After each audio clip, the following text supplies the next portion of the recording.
না, লাস্ট বলে ছক্কাটা সেম আমার নিদাস ট্রফির কথাটা মনে পড়ে গেছে, সেম কাভারের উপর দিয়ে 6। না ঠিক আছে, এটাই ক্রিকেট, এটাই এইভাবেই জীবন চলে, আপস অ্যান্ড ডাউনস থাকবেই। জিততে পারলে তো ভালো হতো, এখন পারি নাই, কিছু করার নেই। ফার্স্ট অফ অল আপনি যেটা বললেন যে টি-20 নিয়ে আমরা এখনো জানি না, ওয়ার্ল্ড কাপ নিয়ে, সো এটা প্রসঙ্গই বাদ।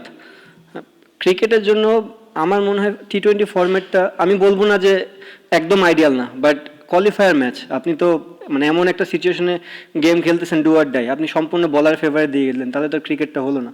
আমার মনে হয় বেটার উইকেট বোথ টিমে আশা করছিল, ম্যাচ আমরা হারতাম সমস্যা নেই, বাট ক্রিকেটটা ক্রিকেটের মতন হলে মনে হয় একটু ভালো হতো।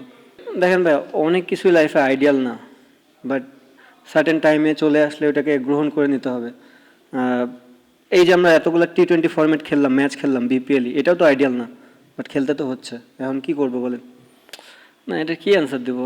মানে সবাই তো বিপিএল খেলতেছেই, কিন্তু জিনিসটা এমন হতো যে খেলার বাইরে থাকতো, খেলতেছে, but at the same time যদি আপনি জানতেন যে আপনার গ্রুপ কে হবে, আপনি কোন দেশে যাচ্ছেন, এটা একটা হেল্প হতো। এখন যে জিনিসটা হাতেই নেই আমার, বা আমাদের ক্রিকেট ওভারঅল যতগুলো প্লেয়ার, আপনারা তো অলরেডি টিম জানেন যে যে কোন 15 জন যাবে, তো সেই 15 জনও এখনও জানে না যে আমরা কোন দেশে যাব বা কাদের বিপক্ষে খেলবো। আমার জায়গা থেকে আমি যেমন আনসার্টেন, সবাই আনসার্টেন, আমার মনে হয় পুরো বাংলাদেশই আনসার্টেন এই মুহূর্তে।